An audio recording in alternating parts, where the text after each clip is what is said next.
Tá Nem bom? eu. Então a gente faz assim, na semana que vem a gente inicia a página de abertura, então Caminho, Verdade e Vida.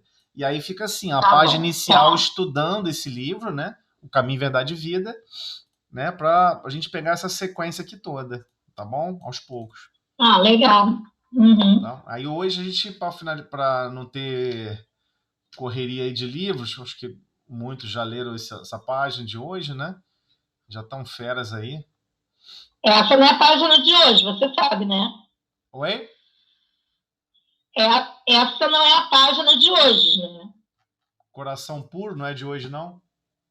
Não, é domicílios espirituais, por isso que eu perguntei. Eita, tudo bem. Eu boto aqui na tela rapidinho. Não, se você quiser, por mim, pode fazer, não tem Boa problema. noite. Boa A noite. culpa foi minha. Eu que induzi ele a... Sorry. Então reconhecendo aqui publicamente a minha falta. Não tem problema não. Eu colo aqui, não tem problema. Pego aqui, qual? Domicílio? Não tem problema. Vamos lá, deixa eu pegar aqui. É verdade. Não é a página de hoje, mas... Tá certo. Mas toda a página é boa de Emmanuel. Você tem razão. Poxa, perdão aí, perdão mesmo. Não, que isso. Não tem problema nenhum. Aqui é se vira nos 30. Tem que se virar nos 30. Vamos lá. Eu vou separar aqui só para recortar. Peço só a paciência de vocês. Eu acho que Sandra gostou mais do Coração Puro. A gente devia fazer Coração Puro. Porque o nosso coração tá meio pesado, né, Sandra? Eu acho também. Vocês querem fazer o coração? Vai. Então vai, então. Vai, Sandra, Coração Puro. História do amor. Não, tudo bem. Então vamos pro Coração Puro. Vocês desculpem aí. Então vamos. Então vamos. Vamos então. Você quer fazer a página? Calma aí. Você quer fazer a página, Lúcia? Lúcia? Posso fazer. Você pode aumentar mais um pouquinho? Calma aí. Melhorou. Desculpa. Tá bom assim? Tá bom, tá bom. Então vamos que vamos. Pode começar? Pode sim. Então vamos lá. Livro Palavras de Vida Eterna. Lição 36. Não se turbe o vosso coração. Crede em Deus, crede também em mim. João, capítulo 14, versículo 1. Coração puro. Guarda contigo o coração nobre e puro. Não afirmou o Senhor, não se vos obscureça o ambiente, ou não se vos ensombre o roteiro, porque criatura alguma na experiência terrestre poderá marchar constantemente a céu sem nuvens. Cada berço é início de viagem laboriosa para a alma necessitada de experiência. Ninguém se forrará, libertará aos obstáculos. O pretérito ominoso para a grande maioria de nós outros, os viandantes da terra, levantará no território de nosso próprio íntimo os fantasmas que deixamos para trás, vagueantes e insepultos, a se exprimirem naqueles que ferimos e injuriamos nas existências passadas, e que hoje se voltam para nós, à feição de credores inflexíveis, solicitando reconsideração e resgate, serviço e pagamento. Não passarás assim no mundo sem tempestades e nevoeiros, sem o fel, irritação, das provas ásperas ou sem o assédio das tentações. Buscando o bem, jornadearás como é justo, entre pedras e abismo, pantanais e espinheiros.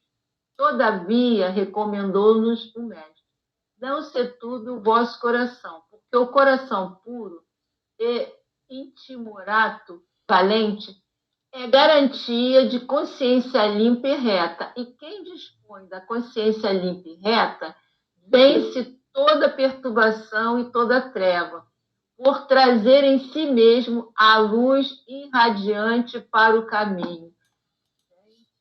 Não é fácil não, e agora você comenta, que eu usaria só você mesmo. Não, que isso. Mas qual parte você mais gostou? Fica à vontade. É aquilo, né? A gente veio, né? Deixa eu ver. Quando fala que a gente está aqui, temos que... viemos para passar, né? Com essas criaturas, assim, é porque, como eu não tenho livro, eu não tenho como. E a gente veio, nós temos que passar por isso, né? Para poder... É um resgate mesmo, né? A gente tem que conviver com essas pessoas para a gente aprender, né? Aí, de várias maneiras, né? Não, com certeza, mas aí ele também está te convidando, né? Faça tudo isso com coração puro. Com certeza, né? Aí eu acho que entra a resignação, né? Exato. A vontade mesmo, o querer, né? É porque é muito estranho. A gente não percebe. Nós estamos muito distraídos no dia a dia, né? A relação que nós temos com Deus, individualmente falando, é como você vai tratar o próximo. É estranho a gente parar para pensar nisso, mas é muito barra pesada isso. Então, por exemplo, se você acredita que Deus corrige o seu destino, criando dores, criando sofrimentos, criando expiações, criando não provas, né, mas criando expiações, dores aleatórias, para ficar te cutucando, te ferindo, para você se transformar, você vai fazer isso com os outros. Esse que é o problema mais grave dessa história toda. Ah, mas como assim? Eu vou acabar fazendo isso com todos. A gente vai chegar lá. Mas aí eu queria saber se você queria falar mais alguma coisa. Porque aí eu vou tentar destacar esse... Não, esse tá ponto. bom, mas é isso mesmo. Tá indo. Pode ir, que do jeito que você tá falando, tá ótimo. Mas exatamente Pode isso ir. é a mesma coisa que você estava falando. Vamos conviver com pessoas mais difíceis, vamos conviver com estradas difíceis, mas você tem a opção. Que tipo de coração, né? Que tipo de sentimentos você quer animar na jornada? A jornada todo mundo vai ter que fazer, não tem escapatória. Que tipo de ânima e que tipo, como é que você vai tratar o seu corpo mental? Como que você vai pensar o que é a experiência? Para você, o que é essa experiência, entendeu? É esse aspecto que eu gostaria aqui de estar comentando com vocês. Porque ele começa assim: guarda contigo o coração nobre e puro. Aí começa aquele problema, porque todo mundo fala assim, ó, quem disse que eu tenho coração nobre e puro? Todo mundo acha que não tem. Esse é o problema. Todo mundo acha que não tem. Mas ele está falando, olha, é uma questão de escolha. Guardo contigo o coração nobre e puro. Você sim pode querer guardar o seu coração, aquela parte que você já reconhece que é nobre, aquela parte que você já reconhece que é puro. Então todo mundo tem essa fatia, tem essa pequena porção. Todos nós temos. E ele continua: não afirmou o Senhor, não se vos obscureça o ambiente, ou não se vos ensombre o roteiro, porque criatura alguma na experiência terrestre poderá marchar constantemente a céu sem nuvens. É lógico que vamos passar por tempestade, é lógico que vamos passar por circunstâncias difíceis, circunstâncias tumultuadas. Às vezes a vida está igual um céu de brigadeiro. Tudo lindo, tudo maravilhoso. A pessoa quase que está cantando, tocando harpa, andando por aí. Aí até que surge um problema, né? Surgem as dificuldades. Ué, quem disse que é para você passar por essas dificuldades criando mais dificuldades do que existe? Né? Não se vos obscureça o ambiente. Ou seja, para de tornar as coisas difíceis mais difíceis ainda. Para com isso, para com esse hábito estranho. Não se vos ensombre o roteiro. Para de botar dificuldade onde não tem. Ah, não, por esse caminho não quero seguir, esse caminho é horrível, esse caminho não presta, essa situação tudo não quero. Ah, com fulano não quero, que situação amarga, que não sei o quê, com Beltrano. Deixa disso. Compreenda. De novo, volta àquela questão da relação com Deus. Se você tem uma relação com Deus extremamente desenvolvida, você sabe, tem certeza absoluta, que ele é a inteligência suprema, causa primária de todas as coisas, e que tudo que está à disposição dele, ele está nutrindo o seu destino de melhores recursos para nos desenvolvermos. Ele sabe o que é melhor para cada um de nós. Então, se nós assumimos dessa forma, a gente para de viver a experiência humana criando mais problema onde não tem. Popularmente, as pessoas chamam, para de ficar botando cabelo em ovo, né? Para de ficar botando, né, complicações onde não tem, né? Então, ele vai e prossegue. Cada berço é início de viagem laboriosa. Ou seja, cada encarnação é um momento que vai mudar o seu psiquismo. Vai ter um adendo para o seu psiquismo. Vão ser planejadas situações distintas. Porque se você reencarnar, vamos supor, a pessoa é formada em direito, foi um ótimo jurista, um ótimo advogado, mas, poxa, ele ficou todo encralacado com relação às lógicas de justiça e de poder, e ele acabou se perdendo nesse orgulho, nessa vaidade, esse monte de problema. É justo jogar ele de novo na mesma condição? Então, todos nós precisamos de experiências diferentes. Nós estamos necessitados de experiências diferentes. Né? Diversas pessoas adoram falar sobre o Everest, escalar o Everest. Eu também adoro, porque eu acho que escalar o Everest é muito parecido com reencarnar. Todo mundo vai chegar ao topo, mas descer não necessariamente você vai descer.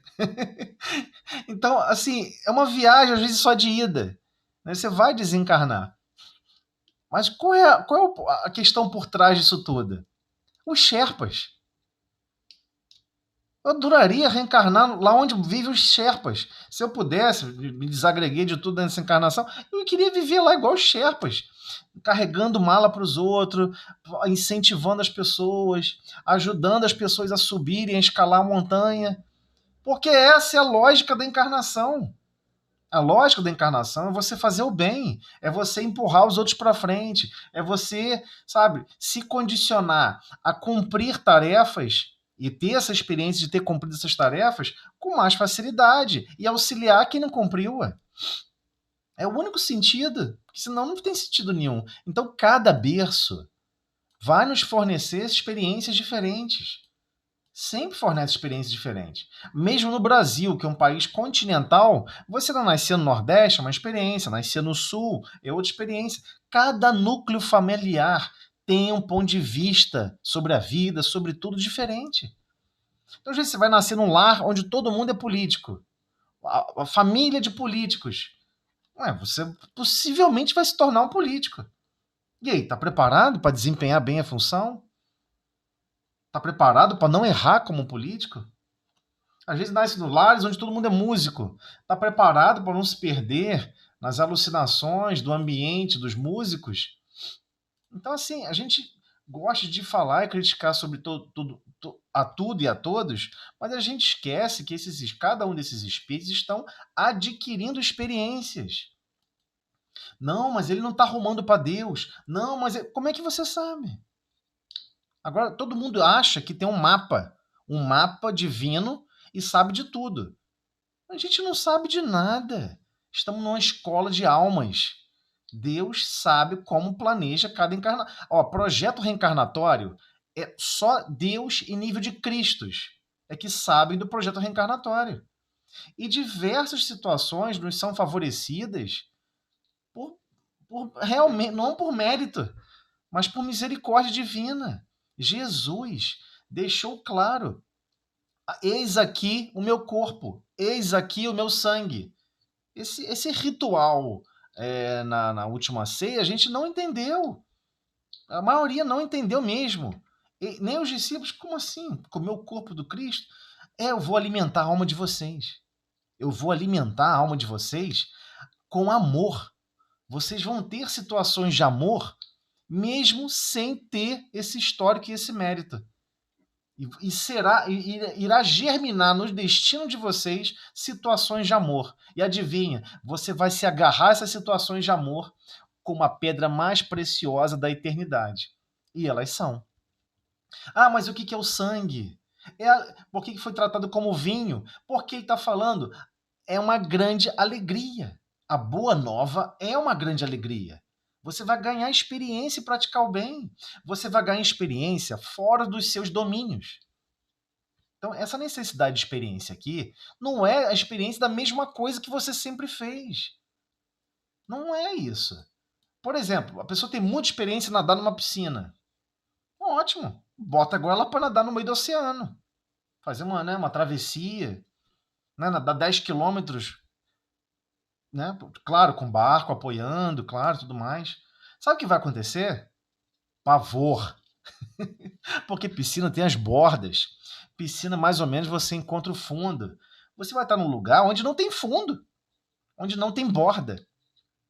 E vai que o barco dá problema e não te pega a tempo. Se vira, compadre. Boia. Aprende a boiar, se vira. Economiza, faz uma gestão melhor da sua energia. Então, isso que ele está falando, olha, eu vou colocar vocês fora da condição de autopreservação. Vocês vão ser expostos a situações diferentes. E é necessário, é uma necessidade, senão a gente não evolui. Não tem jeito, né? Então ninguém se libertará dos obstáculos. Lógico que não. Precisamos dos obstáculos. Precisamos dos desafios. Por isso que o planeta se chama planeta de provas e expiações. Provas e expiações. Não, mas eu descobri que para pagar uma falta eu tenho que expiar, eu tenho que sofrer. Sofrer por sofrer não apaga a falta. Não apaga a falta. Isso é uma bobagem. Ah, eu cometi uma bobagem, né? E aí eu vou só expiar e apaguei a falta. Nada disso. Você tem que reparar. O ato de expiar é um ato que a sua consciência impõe para você mesmo. Deus não vai impor isso para você, não. Não é porque você fez um monte de loucura que você desencarna e vai reencarnar e vai sofrer um monte de problema. Se fosse assim, a Terra estaria condenada a se autodestruir. Porque eu nunca vi uma criança ficar de boa quando o pai vai lá e senta-lhe o cacete no cara da criança. A criança não se sente bem com isso, não. A criança fica revoltada. Ainda mais a criança mais consciente. Né? Se ela for maldosa, então, ela pode querer até se vingar. Como acontece, às vezes, em contextos familiares, crianças e pais, um maltratando o outro, um buscando vingança com o outro. Não é esse o projeto divino. Porque fica parecendo o seguinte, por que Deus deixou isso acontecer? Não, Deus não planejou nada disso. O Cristo não planejou nada disso.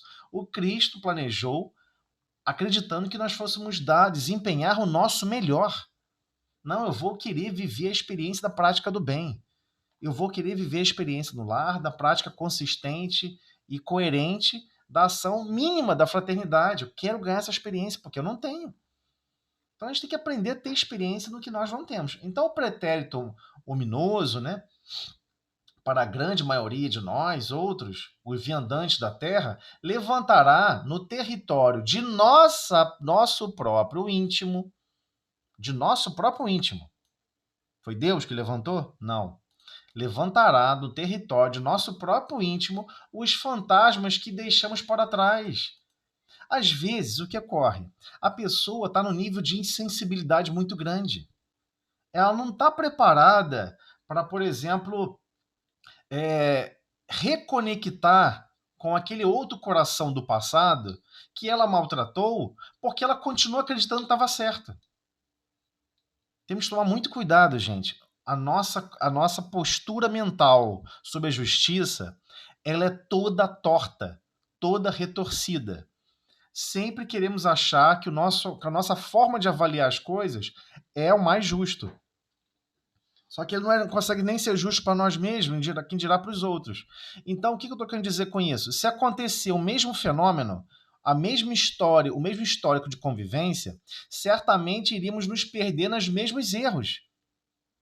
Então, para poder a gente se reconciliar com pessoas que nós maltratamos, primeiro você tem que reconhecer que o que você escolheu não é o correto. Para isso, você precisa adquirir novas experiências. Para ser sensibilizado por outros corações. Aí você começa realmente... Puxa vida, não é que não é uma boa escolha que eu estou querendo escolher? Não é uma boa escolha. Né? Poxa, eu não devia estar fazendo isso, eu não devia estar fazendo aquilo. Porque aí vai brotar de dentro do nosso próprio íntimo essa necessidade. de querer reestruturar todos os corações que desestruturamos, né? Então, levantará no território de nosso próprio íntimo os fantasmas que deixamos para trás. E ninguém vai querer deixar ninguém para trás. O nosso coração vai dizer assim: ninguém fica para trás. Não importa se eu fiz mal a essa pessoa, se eu não fiz. Eu quero ver essa pessoa melhor até mesmo do que eu estou. É esse o desejo central que tem que ser o drive, o sentimento central. Eu quero alavancar, empurrar todo mundo para frente. Não importa se eu fiz mal àquela pessoa ou não. Eu quero empurrar todos para frente. Se eu adquirir esse ânimo, essa vontade, essa coragem, essa força, raça, garra, determinação, o que vai acontecer? Você não mais se importará se é uma pessoa que se você cometeu um equívoco com aquela pessoa, não. Você quer ajudar todos. Essa é a ideia. Não é a ideia? Não, eu quero me esforçar para conhecer quem eu fiz mal e eu vou ajudar, né? Fortemente quem eu fiz mal. Ué, mas se você está selecionando, você não entendeu a lógica. A lógica é de um despertar. Um despertar de sentir a vida de forma diferente. De crer que é possível, sim, alterar a matriz do nosso campo mental de como escolhemos agir. De como escolhemos agir e reagir, né? Então, vagueantes e insepultos, a se exprimirem naqueles que ferimos e injuriamos nas existências passadas e que hoje se voltam para nós à feição de credores inflexíveis, solicitando reconsideração e resgate, serviço e pagamento. Agora, que serviço? Que pagamento? Que serviço? Que pagamento? Nossa, eu fui lá, assassinei Beltrano, assassinei fulano, assassinei mais não sei quem, mais não sei quem. O que ele quer? Ah, eu acho que ele deve querer, então, me assassinar. Mas você não quer isso pra ele. Você já sabe que foi muito errado pra você, você quer isso pra ele. Você não quer isso pra ele também. Então começa por esse princípio. Você não quer que ele se perca com isso. E se ele tem a necessidade de ver você sofrer, de ver você chorar, de ver você angustiado, é porque o coração do outro ainda está tão arraigado em coisas totalmente distorcidas com relação à justiça, tanto o seu quanto o dele. Então, que tipo de serviço e pagamento? Ora, se a gente parar para observar que todos nós somos filhos de Deus e que todos nós somos irmãos, ele aguarda que você tenha uma postura de irmão. Então você só pode alterar um mau conduto não sofrendo alguma coisa, mas promovendo o bem. Né? A moeda tem que ser essa. A pessoa sofreu uma condução ruim da minha parte. O que eu tenho que fazer para restaurar? Mas você tem que doar amor, se doar pela pessoa, lutar pela pessoa, se prejudicar, mas amparar aquela pessoa. Esse é o pagamento, você vai pagar com o bem. Aqui você vai pagar com o bem. Em qual serviço? O serviço do bem. O serviço de empreender sempre benevolência para com todos, compreensão, tolerância para com as imperfeições alheias e perdão das ofensas. Ah, mas ele de repente quer assassinar mais uns 3 ou 4 corpos físicos seu. Você não se importa. Quer matar, pode matar, minha querida. Porque ninguém se importa com o corpo físico. Ele é só um uniforme de trabalho. Quem é prisioneiro a esses pensamentos de uniforme de trabalho somos nós. A estudante superior não se importa com isso. Ninguém se importa com isso. Só a gente que dá prisioneiro a essa lógica. É como se fosse uma roupa de astronauta. Ele não está nem aí se rasgou, destruiu, o cara picou, destruiu tudo. Ele não tem como te destruir. Ele não tem como alterar quem você é somente por estar com ódio de você. Mas esse ódio passa. Essa contaminação do mal passa. E aí essa feição de credor inflexível muda, porque automaticamente ele vai perceber que todos os destinos de todas as almas estão interligadas. E que ninguém avança para grandes saltos sem estar com um grupo. Só existe progresso em grupo, não existe progresso isolado. Quem imagina que está desenvolvendo fé, está desenvolvendo caridade, primeiro para si mesmo, ou para evoluir automaticamente sozinho, então você já está errando num conceito muito grave, que é o egoísmo. Como é que você pode se imaginar lá na frente sozinho e não levar ninguém? Ou melhor, Como é que você não consegue se imaginar por último, empurrando todos para frente? Quando assim nos imaginamos por último, aí desligamos o disjuntor do egoísmo, né? Então, essa reconsideração e resgatar o quê? Resgatar o quê? Resgatar dívida? Igual raciocinamos com dívida financeira? Não é assim que Deus funciona. A lei é de justiça, amor e caridade. Então, que resgate é esse? Aonde você desempenhou mal, usou mal o seu coração, você tem que ir lá e desempenhar bem. Aonde você colocou mal o seu coração, você tem que desempenhar o bem. Eu me recordo quando a irmã lá de Chico Xavier, né, cometeu aquele desatino de assassinar lá o cachorrinho do Chico, achando que estava dando muito trabalho para Chico. Chico chegava tarde, tinha que cuidar da ferida, um cachorro doente. Quem sabe quem possui algum animal, já viu algum animal adoecido, ele tem que cuidar igual a criança. Às vezes ele não pode comer qualquer coisa, tem que ficar vigiando, não pode deixar ele lamber feridas, tem que botar proteção, senão ele quer lamber a ferida. Tem N problemas, né? É uma criança que não tem como ser guiada. Então, você tem que fazer aquele cuidado intenso. E assim fazia Chico com relação ao cachorrinho que ele gostava muito. A irmã dele vendo aquilo, vou ajudar Chico. Foi lá e assassinou o cachorrinho dele. Ele ficou mal, cara. Chico ficou mal. Não sabia, ficou num sentimento. Sabe, o sentimento, as emoções transbordaram para dentro do sentimento. A sensação, o sentimento de tristeza, de angústia, foi criando uma mágoa. Criou uma mágoa dentro do coração de Chico. Criou um sentimento de mágoa. Dessas emoções repetidas.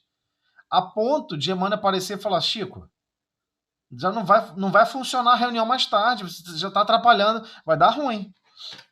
Não vai funcionar a reunião. Você tem que acabar com isso hoje. Ah, mas eu não sei como acabar com isso, está além das minhas forças, que não sei o quê. Não, tá tranquilo. Vamos seguir o exemplo do Cristo. Tem uma receita para te dar. Descobre o que ela mais gosta. Aí descobriu que ela gosta da máquina de costura. Você vai comprar essa máquina e vai dar para ela. Vai abraçar com todo carinho. Vai dizer: minha irmã, eis aqui a máquina de costura para você. E ela transbordou em carinho de volta quando ela recebeu a máquina. Ele parcelou lá, sei lá, por umas 30 encarnações. E ela abraçou ele, ficou super feliz. E conseguiu desfazer todo aquele processo. Agora imagina, se ela tivesse adquirido consciência que ela agiu mal e que ela vai fazer o possível para amparar o Chico no que fosse necessário. Seria ainda muito melhor. Muito melhor. Mas o que eu estou querendo dizer é o seguinte: o remédio que Jesus apresentou a todos nós é: ama. Coloque o seu coração para funcionar em frequências que você não conhece. Ah, mas nessa situação que a vida me colocou, né, do meu cachorrinho que se foi, seu cachorrinho não se foi, ele está vivo. Muito bem do outro lado. Só foi essa carcaça, esse uniforme de trabalho chamado estrutura física, corporal. Ele continua lá. Para que criar problema onde não tem? Você vê, o próprio Chico estava criando problema onde não tinha. Não tem por que você ficar zangado. O raciocínio dela foi tentar ajudar, mas ela não sabia ajudar. Não sabe provocar o bem. Então não foi má vontade, não foi de propósito, né? Então, nós entendemos agora um pouco mais aqui o que é essa reconsideração, esse resgate, esse serviço e esse pagamento. Porque se seu coração estiver deformado, entendendo que a lei de ação e reação é para você ficar sofrendo, que não tem nada a ver com cultura, não tem nada a ver com a cultura evangélica cristã apresentada por Allan Kardec e pelo Consolador Prometido. Não é isso. Se você está imaginando isso, você está imaginando a teoria reencarnacionista da Índia, onde você faz o mal, na próxima encarnação você sofre aquele mal. Senão, aí vai aparecer um moedor de carne, né? Um coração adoecido, o que você acha que ele gera? É mal, 1% de bem. Mal, 3% de bem. Ué, se você está dizendo que a pessoa vai continuar sofrendo, então vai continuar moendo carne. Tudo que você está gerando de mal vai te destruir cada vez mais. Mas se você não tem consciência, ela não tinha consciência que assassinando o cachorrinho, Chico ia ficar entristecido, não era isso que ia ajudá-la. Por que ela não se predispôs a cuidar do cachorrinho quando ele estava fora? Por que ela não fez isso? Né? Então, existe sempre uma forma melhor de escolher como proceder. A gente tem que parar e meditar. Pô, como Jesus faria? Como que eu posso enxergar como produzir o bem nessa situação? Eu não estou conseguindo. Ora, pede ajuda, pede inspiração, porque a verdade é essa. Nós não temos experiência em produzir o bem. Então não fique confiante que todo pensamento, toda forma de reagir, vamos acreditar que vai ser o bem, porque não será. Então, não passarás assim no mundo sem tempestades e nevoeiros. É claro. Como que a gente se qual é a sua capacidade de produzir o bem, mesmo em situações de temperatura e pressão diferentes? Não, olha, eu só faço bem quando está 22 graus, sem chuva, umidade relativa do ar de 50%. Ah, e o sol tem que estar, né, a 30 graus. E eu tenho que estar na latitude, longitude tal. Aí eu produzo bem. Então, não é você que está escolhendo produzir o bem. São as circunstâncias externas que estão conduzindo você a agir no bem. Seremos sempre treinados, a nossa consciência será sempre desafiada a produzir o bem em condições extremas, em condições adversas. Se não tiver adversidade, não tem graça nenhuma. Né? Como é que você vai subir uma montanha que só tem 1.000 metros de altitude? Você subiu, beleza, consegui. Você quer 2.000. Não, mas aí você subiu também. Não, agora eu quero 5.000. Perde a graça de 2.000, 3.000. Você quer um desafio maior. É o drive, o seu drive, o que está movendo, o móvel do seu mundo íntimo é esse. Você quer perceber que você é capaz de ajudar, de amparar, mesmo em condições extremas. Então, sem o fel das provas ásperas, e aqui é muito bonito a Emmanuel escrever dessa maneira, sem o fel das provas ásperas ou sem o assédio das tentações. Por que o fel? Por que ele está colocando com relação ao fel? O fel das provas ásperas está dizendo o seguinte: olha, você vai se irritar com as suas provas. E ainda bem que você está se irritando. Porque isso vai chamar a sua atenção. Nossa, não é que tal coisa me irrita? Nossa, não é que tal outra coisa. Já viu essas pessoas que chega uma criança do lado, começa a criança a bater assim? Parece que a criança meio que percebeu que aquele outro adulto não suporta batuque. O adulto surta, cara. Ele surta de irritação. Mas isso é uma prova áspera? Não, ainda não é. Mas qualquer coisa a pessoa já está transbordando. O copo de tolerância, o copo de compreensão, não está meio cheio ou meio vazio. Ele está sempre na borda. Sempre faltando uma última gota, né? E tem essa outra parte aqui que é muito bonita. Ou sem o assédio das tentações. Vamos sempre ter que passar pela Terra com situações de irritação, de provas ásperas. Porque aí está desafiando o nosso mundo íntimo. Igualmente, vamos ter que o quê? Não vamos poder passar na Terra sem o assédio das tentações. Ah, mas o que é tentação? Tentação é muito legal. Quem caracterizou isso muito bem, deu um exemplo perfeito, foi Chico, né? Perguntava a Chico: Chico, como podemos definir o que é tentação? Aí Chico respondeu: olha, é muito simples. É como se você estivesse fugindo de um cachorro raivoso. Você está correndo, correndo, fugindo, tentando se salvar de um cachorro raivoso. Mas ao mesmo tempo olhando para trás e falando: ah, vai, me pega, vai. Ah, você podia me pegar, por favor? Então, vamos sim ser assediados em N diferentes tentações.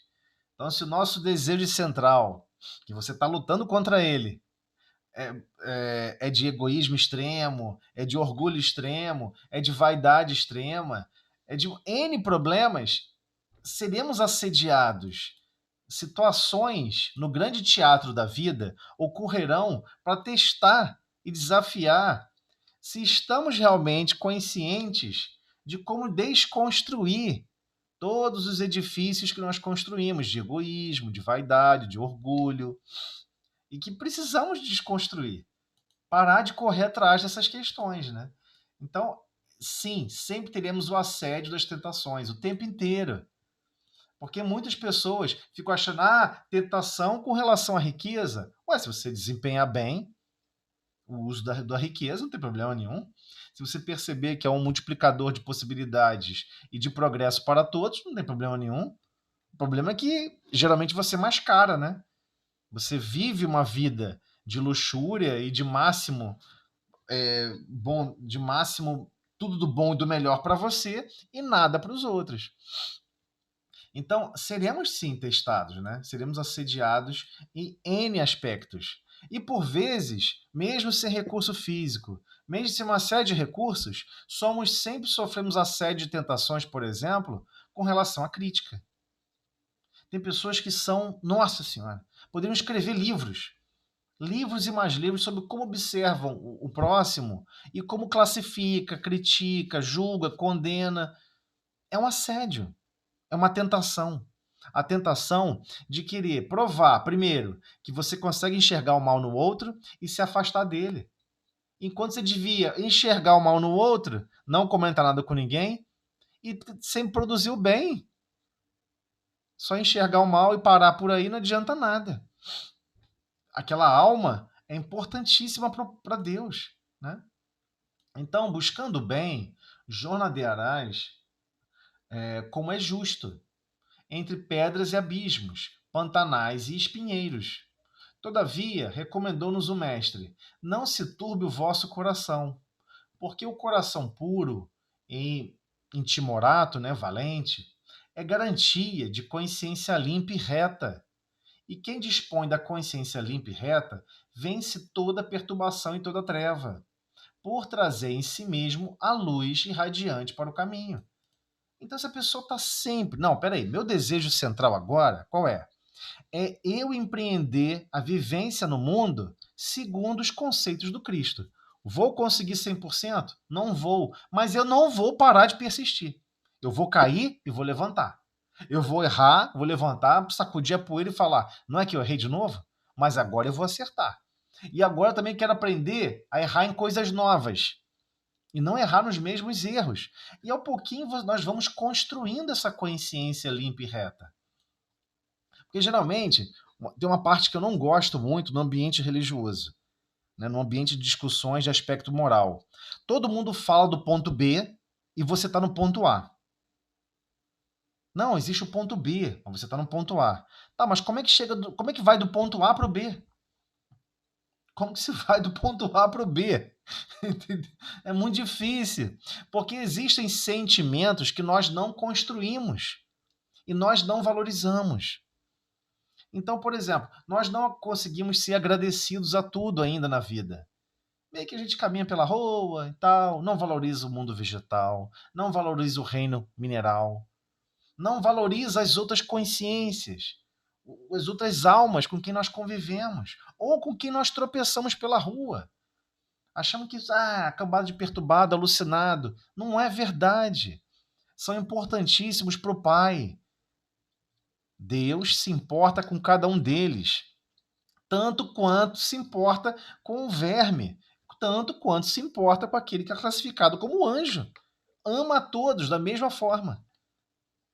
Então, se Deus ama aquela criatura intensamente, como você não está entendendo que você precisa aprender a amar a todos e se desempenhar em valores para com todos, e precisa mudar a sua forma de sentir a vida. Sentir a vida com muito mais amor e carinho. Então, quando conseguimos construir e perceber que estamos construindo uma consciência que sabe amar cada vez melhor, que sabe perdoar cada vez melhor, que sabe compreender cada vez melhor, nós vamos compreendendo que estamos realmente expandindo o conceito de benevolência em nós mesmos. Que vamos conseguir sentir a tudo na vida. Vamos poder olhar o céu no entardecer e não reclamar do frio. E falar, nossa, olha que cores magníficas. Nossa, olha como tudo é perfeito.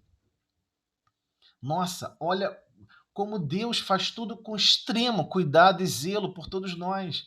E aí vamos mudando a nossa forma de sentir e operar no dia a dia, em todos os núcleos de convivência.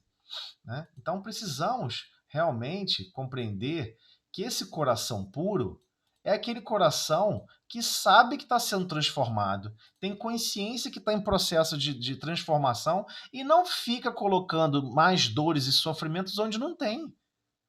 Onde não tem. Ah, mas eu perdi meu pai. Ah, mas eu perdi minha mãe. Não, você não perdeu ninguém. Você não perdeu absolutamente ninguém. Estamos sempre caminhando em grupos. Vamos nos reencontrar por milhares de anos, milhões de anos, sabe lá quanto tempo, nessa coisa esquisita chamada espaço-tempo, que estamos prisioneiros.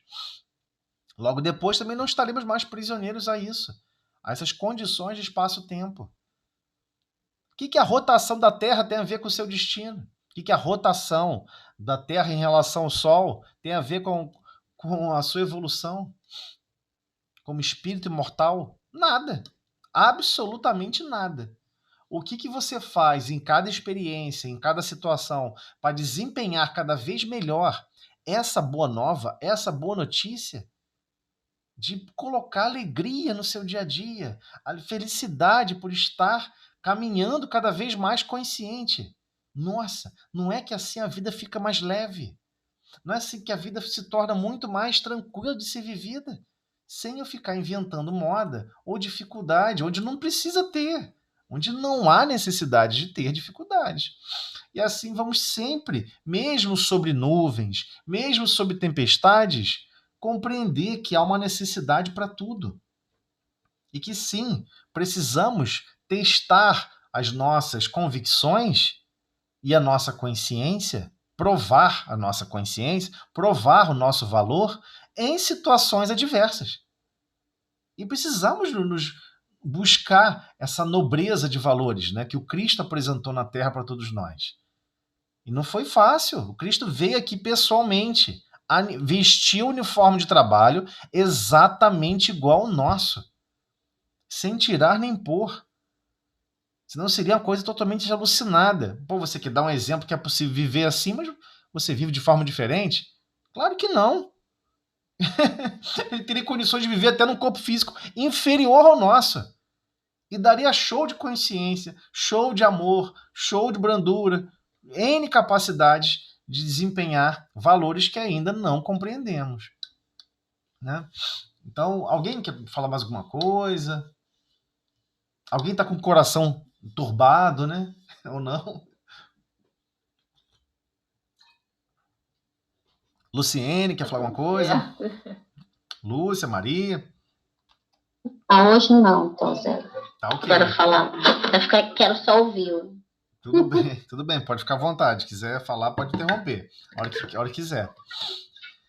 Então é isso, pessoal. A questão é essa. Temos que entender que sempre temos um pouquinho. Eu só te pedi, Luciano, para fechar um pouquinho o microfone. Isso, obrigado. Sempre temos valores já constituídos no nosso mundo íntimo. E que temos que pegar a partir dessa semente e regar, cuidar.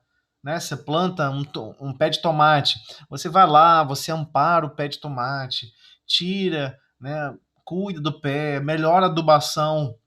É assim também com relação à nossa consciência. É assim também com relação aos nossos sentimentos. Comentar. Né? Sim, pode falar. Você poderia comentar uma frase que tem no Evangelho, que a pureza de coração é inseparável da simplicidade e da humildade, pra gente? Sim, sim. Por que a pureza de coração ela é inseparável com relação a esses aspectos, né, da humildade? Por quê? Porque quando tratamos a vida com mais humildade, nós reconhecemos o verdadeiro valor da vida. Então, não importa. Então, olha só, mas temos que entender o seguinte: quando ele fala humildade, não é humildade só de posições. Porque tem pessoas que estão em tarefas chamadas extremamente humildes, mas são as pessoas mais orgulhosas da face da Terra. Né? A pessoa, às vezes, bate no portão de alguém e pede alguma coisa. Eu era criança, eu fiquei chocado com isso, né? Tinha uma senhora que sempre batia no portão pedindo coisa e tal. A minha mãe foi e deu um saquinho de fubá. E aí, né, a mulher pegou o saco de fubá, não gostou que foi fubá, pegou o fubá e jogou no chão, estourou o fubá, espalhou pela calçada toda. E geralmente, quando tem alguma coisa acontecendo de errado, vão botar a culpa em mim.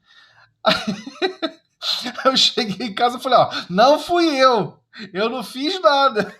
Porque geralmente quando acontecia alguma coisa de errado, todo mundo gritava meu nome.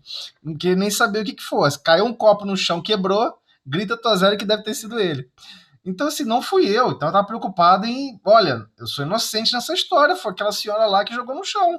Não fui eu, não fiz nada.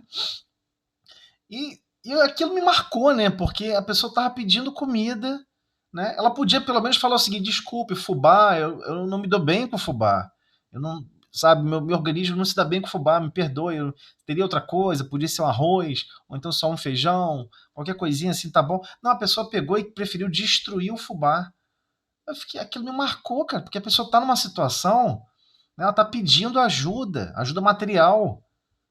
Estourar aquele saco no chão, aquilo foi um choque cultural para mim. Eu era pequeno, devia ter o quê? Uns 11 anos de idade. Aquilo me chocou realmente, né? Gravou, tá na minha tela mental. Lembro como se fosse hoje. E aí é estranho, porque, ora, somente estarmos em experiências mais humildes não te torna uma pessoa humilde. Não te torna uma pessoa. Então seria, quando fala que é humildade e a simplicidade que favorece essa pureza de coração, então a simplicidade, comenta pra gente também sobre a simplicidade ligado a isso, por favor. Então, o que acontece? A simplicidade é como você atribui os valores da vida. Existe uma parte que é a parte filosófica que todo mundo produz, tá? Todo mundo é um filósofo. Todo mundo fica filosofando com relação à vida. Por quê? A filosofia te educa e te treina a você questionar os seus próprios valores. Então, por exemplo, alguém chega para você e fala assim: eu tenho uma opção para te dar. Você pode ir morar não sei aonde, viver não sei aonde, você vai ter um salário maravilhoso, mas olha só, você vai ter que trabalhar 12 horas por dia, você não vai ver ninguém, você não pode sair no feriado, se alguém ficar doente, você tem que ficar aqui, não importa. Tudo é uma escolha. E você vai ter que criar valores íntimos sobre o que você vai escolher. Não, mas meu pai passou mal, tá passando mal, e ele precisa dos meus cuidados. Eu vou largar tudo e vou cuidar dele. Ué, isso é uma escolha. Você está criando essa escolha. Você achou que é mais importante cuidar daquele seu pai convalescido do que correr atrás de mais dinheiro, de mais posse, de mais recurso. Muitos não escolhem isso. Não, eu vou correr atrás da posse financeira, eu vou juntar dinheiro e vou colocar a pessoa no super asilo. Não, lá vai ter enfermaria, vai ter tudo, mas não vai ter o teu coração participando. Se você não observa que o simples fato, né, a simplicidade vem daí, o simples fato do seu coração poder tratar aquela outra consciência, aquele outro coração com mais carinho, com mais amor, se isso não é um valor dentro da sua alma, você não exerce, você não escolhe. Esse é o grande problema, é um grande teatro. A vida é um grande teatro. A vida vai sempre testar os nossos valores e vai checar o quão simples você consegue observar a vida. Como é que você observa a vida? Não, a vida é uma coisa muito importante, porque as pessoas têm que viajar para Marte, tem que não sei o quê. As pessoas inventam um monte de loucura, menos se preocupar com o coração que está mais 2, 3 metros à frente. Menos do que tentar viver uma vida um pouco mais simples, mas com valores de carinho, de amor, de fraternidade, de convivência, que promove a alegria, que promove o bem-estar. Então, por vezes, a maioria que eu digo que já se desafiou, né, achava que a busca da felicidade é uma coisa e descobriu que era outra. Engraçado, foi feito um estudo, não sei se você está ciente disso, foi feito um estudo com mais de 3.000 idosos num super asilo que tinha nos Estados Unidos, né? Queriam saber o que eles queriam mudar na vida deles, o que eles mais se arrependiam. E eram pessoas assim que tinham alcançado, né, o máximo de realização material. Pessoas com muito dinheiro mesmo. Se o cara quisesse comer caviar o dia inteiro, tinha dinheiro para tudo. Não tem problema com relação à parte financeira. Mas o que ele mais se ressente? De não estar em contato com aquelas pessoas que ele deveria estar em contato, parece até o subconsciente dele gritando, e ter se transbordado em mais carinho, em mais amor. Né? Porque tem pessoas, eu sou um pai presente, eu sou uma mãe presente. Pô, mas você é uma pessoa extremamente grosseira, ruim, perversa, má, torna a vida de todo mundo uma situação extremamente pesada e ruim. O cara tá agindo com simplicidade? Tá agindo com o decoro correto da simplicidade? Então, a simplicidade é uma interpretação de valores. Valores que a alma passa a animar. Esse é o problema.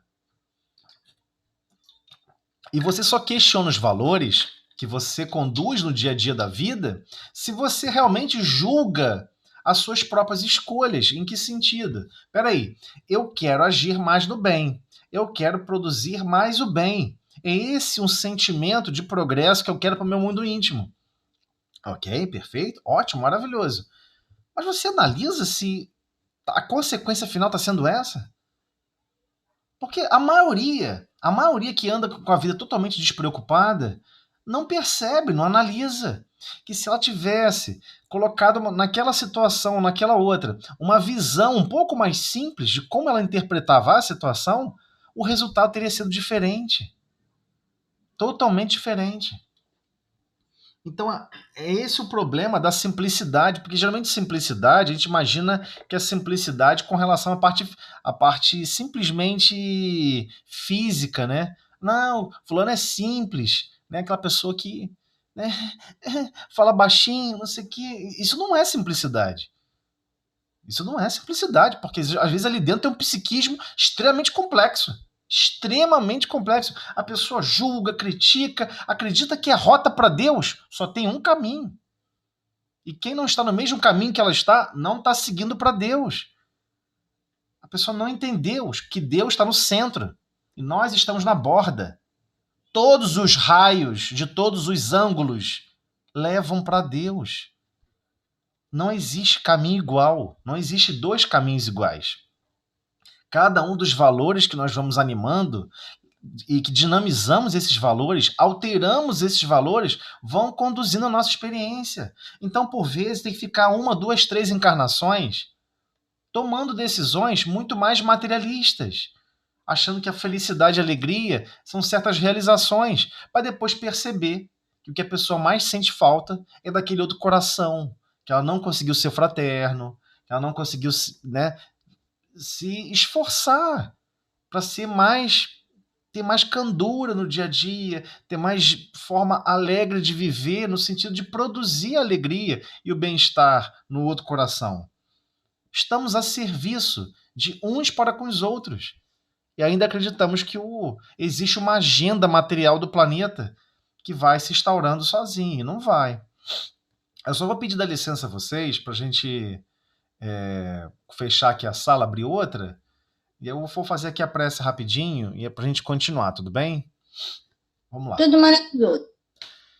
Senhor Jesus, mestre de infinita amor e misericórdia, obrigado, Senhor, por todos os seus exemplos de amor, de paz, de carinho, e que possamos sempre trilhar e transformar os valores que temos ainda em nossas consciências e em nosso mundo íntimo, que só descobrimos quando testamos, Senhor. Obrigado pelos seus exemplos e pelos seus trabalhadores de amor e paz. E assim damos continuação com relação ao estudo do Livro dos Médiuns da noite de hoje, na tua paz e harmonia. Que assim seja. Eu vou abrir a nova sala e...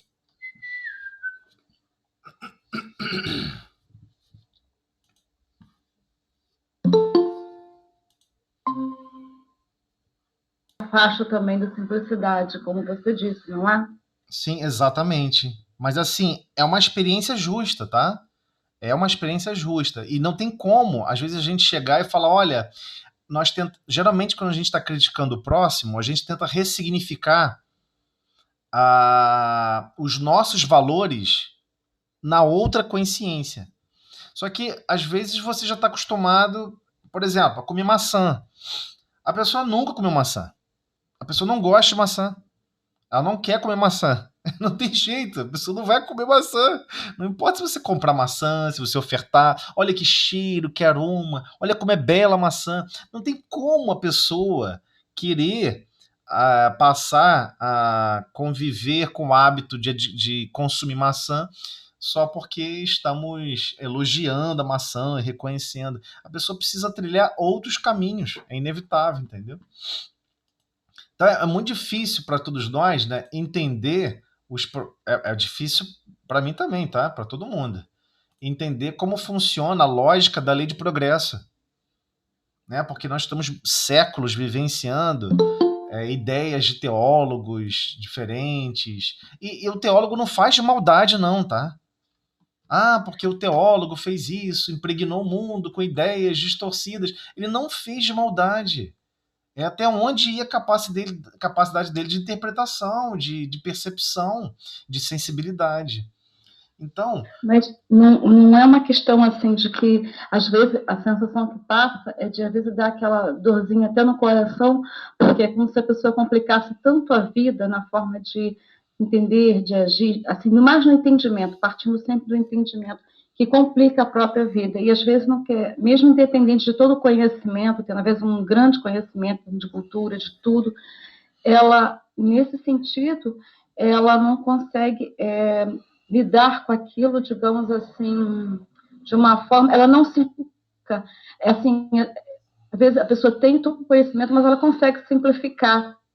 Então, é isso que às vezes dá dor, né? A gente sente dor pelo outro, quando ela complica a vida, tendo muito entendimento, muito conhecimento ou não. Então, mas como você bem falou, às vezes a pessoa tem muito conhecimento, mas como quem está acumulando sacos de areia. Né? A pessoa está acumulando sacos de areia, sacos de areia. Aí a pessoa tem muito conhecimento, desenvolve um carrinho, desenvolve um carro elétrico, desenvolve um avião para carregar o saco de areia. Mas não adianta nada se você não colocar esse saco de areia para produzir algo de bem e de bom para todos. A pessoa não percebeu que aqui na Terra nós estamos basicamente em treinamento para desenvolver os nossos potenciais de amor e sabedoria, transformando todas as consciências e transformando todos os corações. Eu sou a videira verdadeira e vós as varas. Fica difícil para a gente perceber esses exemplos do Cristo, né?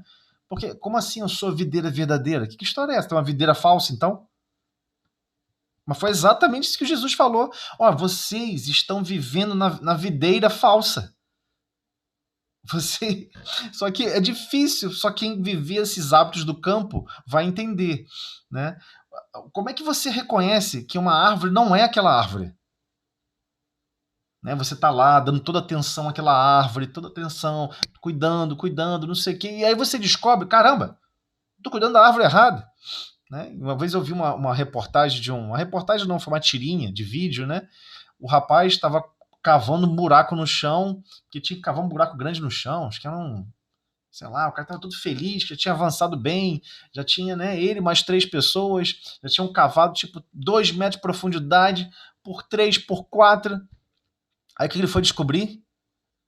Que ele estava no endereço errado. Ele estava cavando no endereço errado. Aí ele pensou assim, você acha que sua vida tá difícil? Imagina a minha, eu acabei de descobrir que eu tô cavando no endereço errado. Ele vai ter que primeiro tampar aquele buraco, né? Não é tão trivial de fazer isso, e começar novamente o trabalho de cavar realmente, que era esse o objetivo que ele foi pago, né? Para realmente desenvolver aquele buraco lá na casa, no endereço certo. Mas é exatamente o que acontece com a gente na experiência física. A gente está cavando buraco no lugar errado. A gente está cuidando e seguindo e tentando fazer todos os cuidados sobre valores equivocados. E é sutil porque como a maioria pensa assim, como a maioria às vezes até tem valores piores do que o nosso, a gente fica, pô, meu tá bom, né? Pô, qual é? Tem gente aí fazendo isso, fazendo aquilo de ruim. Eu não tô fazendo isso. Eu tô fazendo só umas coisinhas aí, mas tipo, eu acho que eu tô no caminho certo. E a gente vai se enganando, entendeu? Então quando Jesus fala, não, olha só, eu é que sou a videira verdadeira. Então quer dizer que existe uma videira falsa. Então existe uma forma de interpretar a vida e de viver a vida totalmente distante do que Deus planejou pra gente, do que o Cristo está planejando pra gente, né? Acontece tal coisa na sua vida, nossa, aquilo acabou com a tua vida. Nossa, não aceito isso. Né? Eu vi um amigo meu que tinha perdido o carro, né? Ele comprou um carro muito caro. Aí ele não estava conseguindo pagar. Aí ele perdeu o carro e ficou arrasado, cara. Aquilo foi um arraso da vida dele. Eu falei, meu amigo, é só um carro. Por que você está assim? Como você pode dizer que é só um carro? Aí eu percebi, caramba, eu estou agredindo ele falando isso. É só um carro.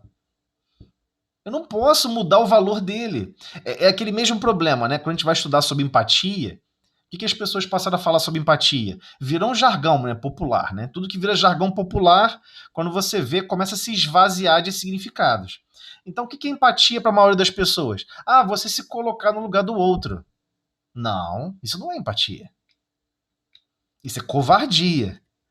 Empatia verdadeira é você tentar enxergar o mundo e enxergar as situações pelos valores e conceitos que aquela alma percebe, analisa e empreende. Se você se colocar no lugar do outro com os seus valores, tudo dá errado. Nada é compatível. Você vai descobrir que você é incompatível com o mundo inteiro. Porque nunca será possível os seus valores coincidirem com os dos outros. Vai ser muito raro.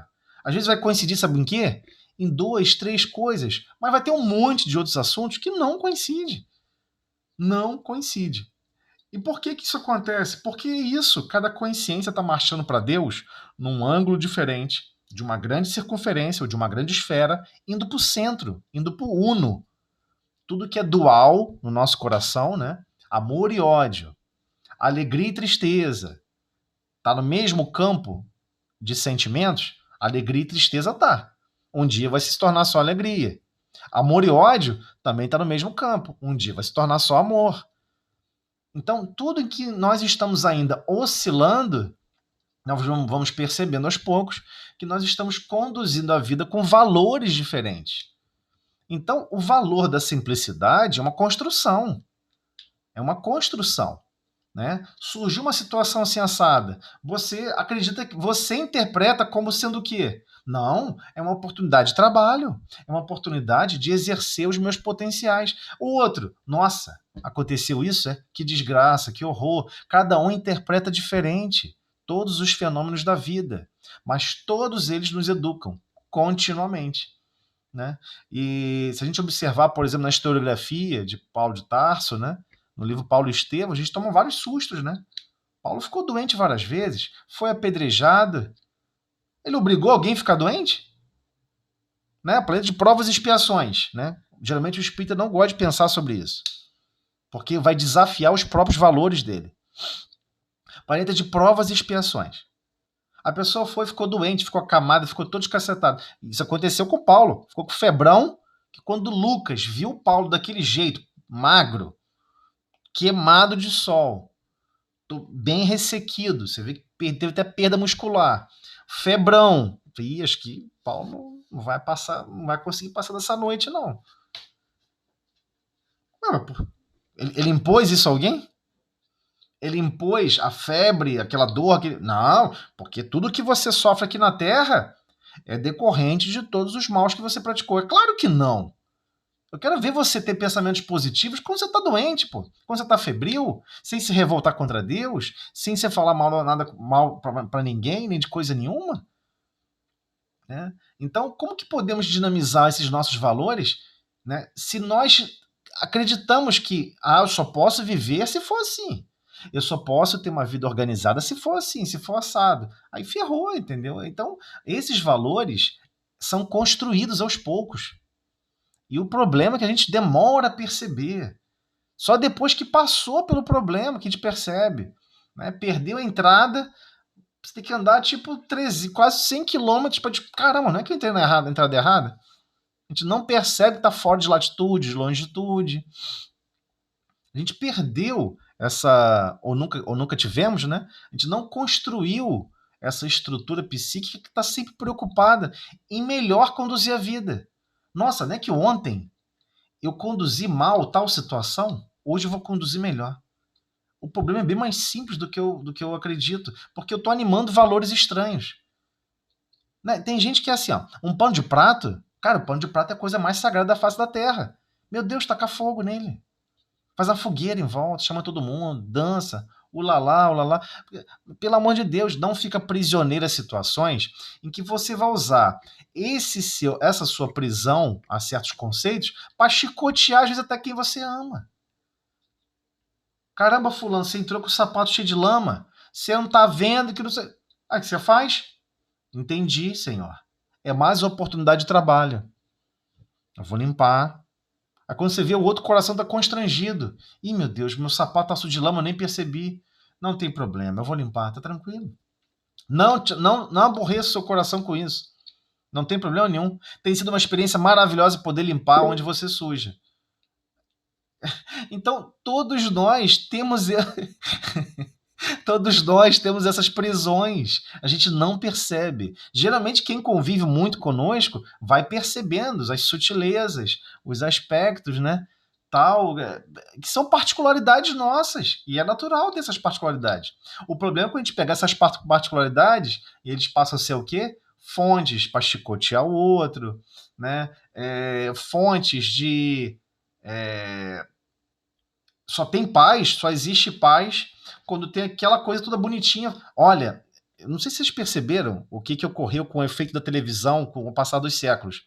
Eu já vi diversas pessoas trocarem de casa várias vezes, e quando eu fui perceber, a pessoa estava prisioneira daquele ponto de vista de casa, de lar, que tinha que ser cerquinha branca, parede amarela, que era do comercial da Doriana. O comercial da Doriana criou um estereótipo de como tem que ser, entendeu? Como tem que ser a vida, e todo mundo senta ali junto para comer e tal. Claro que eu gosto também, né? Eu também cresci com esse estereótipo, mas eu tava muito mais preocupado de ver todo mundo ali gargalhando e tal. Eu não tava preocupado com, né, parede amarela, cerquinha branca, né? Não, olha só, essa parede manchou, não pode, parede manchada não pode aqui em casa. Não, mas calma, vamos ver a tinta, espera sujar um pouco mais, aí pinta de novo. Não. Parede suja, pra mim, é impossível. Isso aqui é um lar horrível, eu quero trocar de casa. Nós somos assim o tempo todo. Nós criamos valores para ser critério de felicidade. Enquanto que se devia ser o contrário, né? Criar valores para ser critério de desenvolvimento, para ser critério de melhor conduzir a vida, com mais amor, com mais... Como é que vão conduzir a vida com mais amor se tem vários aspectos que são altamente irritantes? Tem pessoas que se irritam porque alguém vai comer e mastiga de boca aberta. Ou vai tomar uma bebida, um chá quente, a pessoa faz aquele barulhinho de sugar o líquido. Tem gente que odeia isso. Fazer o quê? É a pessoa, né? É a pessoa que tá assim, então você respeita. Desculpa que eu, né, fiz esse barulho, foi mal. Mas você fica preocupado com o mundo íntimo do outro. Caramba, fulano tá prisioneiro a esse aspecto de silêncio. Se não tivesse silêncio, ele não consegue estar em paz. Se o vizinho ligar um rádio alto, se não sei quem ligar um som alto, nossa, aquilo destruiu o teu dia. Como que um som pode destruir a sua percepção de paz? Então, porque a paz não era sua, a paz era algo externo a você. Então a gente tem que começar a criar requisitos mais simples de felicidade. Né? Você vê a alegria do outro e ficar alegre com a alegria do outro. Quando você vê alguém alegre e você fica triste, o nome disso é inveja. Que é um sentimento que a gente não admite que tem. Mas é inveja. É essa a definição da palavra inveja. Você ficar triste com a alegria e com a felicidade do outro. Né? Cobiça que é diferente, né? Você pode cobiçar coisas boas. Inveja não tem inveja boa. Só tem inveja ruim. Né? Você fica triste com a felicidade do outro. A cobiça, pelo menos, você pode cobiçar ser um grande pianista, você pode cobiçar ser um grande desenvolvedor de alguma coisa, para poder amparar, para poder socorrer. Você pode desejar esses aspectos de transformação. Cobiçar essa nova indumentária de forma de adotar os conceitos da vida, né? É basicamente isso. Não sei se deu lá. Mais alguma coisa, gente, com relação à página inicial? Então, todos nós, hein? Não se enganem, temos valores importantes no nosso coração. a gente às vezes só usa muito mal. Mas todos são importantes, todos possuem valores importantíssimos. Às vezes empreendemos mal com esses valores, né? Mas vamos lá. Então, a gente está avançando para o item 92. Ele está ainda procedendo com mais calma sobre as explicações, como ocorre, afinal de contas, essas manifestações físicas, né? E vai entrar no item muito legal, que é o fenômeno de transporte, que é o próximo capítulo lá embaixo. Mas vamos lá. Ainda sobre os fenômenos espontâneos, né? Fenômenos físicos espontâneos. A explicação dada do movimento dos corpos inertes se aplica naturalmente a todos os efeitos espontâneos, a que acabamos de passar em revista. Então, ele está dizendo, até o item anterior é base fundamental para entender como ocorrem os espontâneos, né? Os ruídos, embora os mais fortes que as pancadas na mesa, procedem da mesma causa. Os objetos derribados, os deslocados, são pela mesma força que levanta qualquer objeto. Há mesmo aqui uma circunstância que apoia esta teoria. Poder-se-ia perguntar onde, nessa circunstância, o médium, né? Já que é um fenômeno espontâneo, cadê o médium? Os espíritos nos disseram que, em tal caso, há sempre alguém cujo poder se exerce à sua revelia, ou seja, sem a participação da vontade do médium.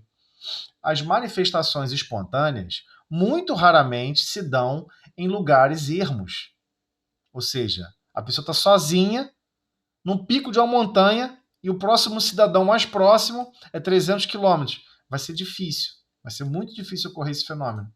Quase sempre se produzem nas casas habitadas e por motivo da presença de certas pessoas que exercem influência sem que o queiram, né? Então o médium acaba exercendo a influência sem ele estar consciente.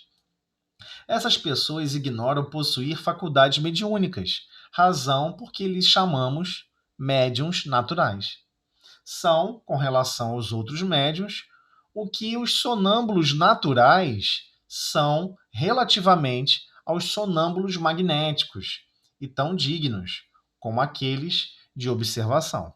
E depois vai ter um capítulo onde ele vai tratar justamente desses sonâmbulos magnéticos, né?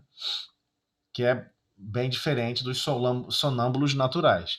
Então, alguns sonâmbulos magnéticos é aquele que vai desempenhar a mediunidade num processo sonambúlico e é diferente do sonâmbulo natural, né? Que ocorre o procedimento independente. Então vamos lá, item 93. A intervenção voluntária ou involuntária de uma pessoa dotada de aptidão especial para a produção desses fenômenos parece necessária, na maioria dos casos, embora alguns haja em que, ao que se afigura, o espírito obra por si só. Mas, então, poderá dar-se que ele tire de algures, ou seja, de algum lugar, o fluido animalizado, que não de uma pessoa presente. Então, esse algures aqui é de algum lugar distante, né? Isto explica porque os espíritos que constantemente nos cercam não produzem perturbação a todo instante. E não produz, senão a vida seria impraticável, né? Primeiro, é preciso que o espírito queira, que tenha um objetivo, um motivo, sem o que o nada faz. Depois, é necessário, muitas vezes, que encontre exatamente no lugar onde queira operar uma pessoa apta a secundá-lo, né? A ser copartícipe. Coincidência que só muito raramente ocorre. Muito raramente ocorre. Raramente você vai ver Kardec falando isso. Se essa pessoa aparece inoptadamente, de repentemente, né, ele dela se aproveita, né? E acontece com muitos médios isso. A pessoa tem uma aptidão para médio de efeito físico, ocorre o fenômeno. Mesmo quando todas as circunstâncias sejam favoráveis, ainda poderia acontecer que o espírito se visse tolhido por uma vontade superior, que não lhe permitisse proceder a seu bel prazer. Então Kardec não dá esse destaque. Ocorre que por vezes o espírito é tolhido. Ele não tem autorização de empreender certas ações. Né? Como já conversamos várias vezes. Né? O espírito está manipulando a matéria, ele está interagindo com a matéria. Se ele quer te fazer algum mal, ele vai ficar derrubando prato, né? Tacando coisa no chão. Ele vai lá e segura a sua jugular. Pô. Ele segura aquela veia calibrosa durante alguns segundos. Você desmaia em 10 segundos, 20, 30 segundos sem oxigênio no cérebro. Tudo acabou, né? A experiência física acabou. Mas, Paisagem, Sim, sim. Você tem falado isso, eu tenho pensado sobre essa questão. Ele não pode fazer nada que não esteja permitido. Sim, né? Com certeza. Mas ele pode influenciar, né? Então, mas aí como é que funciona a influência? Vamos lá, de novo, treinamento de obsessor. Como a gente aprendeu lá nos treinamentos dos umbrais, das coisas mais perturbadas que o planeta exerce. Como que você obsidia alguém? Primeira coisa do treinamento é você descobrir qual é o desejo central da pessoa. Você descobriu qual é o desejo central dela? O desejo central dela é ser uma pessoa famosa, é ser reconhecido, é todo mundo gostar dela, ela ser aplaudida. O que o espírito faz? Ele assopra essa ideia. Mas perturba pra caramba, né? Assopra, claro que perturba, porque você vai passar a sentir necessidade disso. Ele vai começar a colocar isso na sua cabeça. Porque ele vai perceber o seu pensamento. Imagina a seguinte situação. Você está com uma pessoa e com a outra, duas pessoas. Você foi e fez alguma coisa. E você queria que a pessoa reconhecesse profundamente o que você fez. A pessoa não reconheceu. A pessoa não reconheceu. Aí o seu pensamento começa a elaborar a seguinte ideia. Puxa vida, que ingrato. Não me reconheceu que eu estava fazendo isso, nem me agradeceu. O que o doutor Aldo fala? Igualzinho como se estivesse falando com o encarnado. É mesmo? Que ingrato, que danado. Ele não te reconhece, ele não te valoriza. Olha o olhar dele de desprezo. E a pessoa fica animando esses pensamentos. Mas como você está criando, manipulando semimatérias com seu pensamento, você está na frequência da reclamação, da crítica, do descontentamento.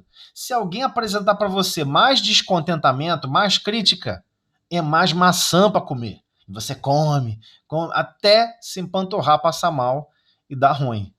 Então, é assim que funciona o processo de obsessão. Obsessão é muito fácil obsidiar alguém. Até encarnado. Um dia você faça esse teste. Testa isso, faz esse teste, melhor não. Tudo é experiência importante. Mas né? Para depois e conserta. Tenta tirar alguém do sério. Tenta irritar alguém. Eu todo dia irrito meu marido, tô velho. Não, mas tudo bem. Ele me irrita. Já temos aqui uma obsessão. Não, mas tudo bem. Mas talvez você não faça de forma consciente. Eu tô falando de fazer de forma consciente. Você vai elaborar cenários. Você sabe que tal situação vai ocorrer. Você sabe que ele não gosta de café muito quente. Tu vai lá e ferve. Entrega fervendo. Espera ele se queimar. Você está fazendo uma parte física, né? Para promover dor. Não é isso? Mas existem coisas que ele aguarda do seu mundo íntimo.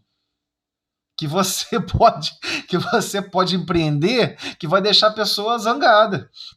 É comum a gente conversar uns com os outros, né? Até crianças, jovens. A pessoa fala assim, caramba, não fala assim com fulano não. Fulano tá triste porque brigou no casa, teve uma complicação assim assado. Ele vai reagir mal com você. Como é que você sabe como que o outro vai reagir? Você sabe que aqueles tipos de pensamentos, aquelas ideias te fazem mal. É a mesma coisa que está desencarnado. Só que às vezes a gente está num nível de revolta que a gente quer se alimentar do mal. É esse o problema. A indumentária psíquica, esse mundo psíquico é muito estranho. Né? Você é treinado nas escolas, você é treinado em todos os lugares a lidar com a matéria. As pessoas querem te ensinar matemática, você lidar com a matéria. As pessoas querem, por exemplo, te ensinar religião para você ter metas morais. Mas como é que ela vai te ensinar a analisar e julgar A sua própria consciência. Ninguém te fala sobre isso. Você não vai ver as pessoas falando sobre isso. Porque não é um hábito que a gente costuma querer ouvir, querer seguir, querer realmente transformar a forma de conduzir a vida. Esse é um problema grave que nós temos. Pô, vou ficar me questionando em tudo? Não, então quer dizer que eu fui em tal lugar, me comportei assim.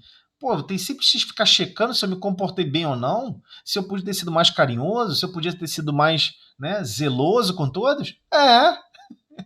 Bem-vindo ao dilema. Quem quer se desenvolver, quem quer marchar no progresso, quem quer ascender, sabe que tem que olhar para o chão e dar passo por passo na própria consciência, nos próprios valores íntimos. Porque senão, por vezes, nós estamos animando os sentimentos contrários. Né? Estamos ali, ó, regando uma videira que não é a verdadeira. E a gente, não, eu acho que estou fazendo melhor. Eu acho que eu estou fazendo melhor. Mas a gente percebe que não é maldade. É uma situação irrefletida.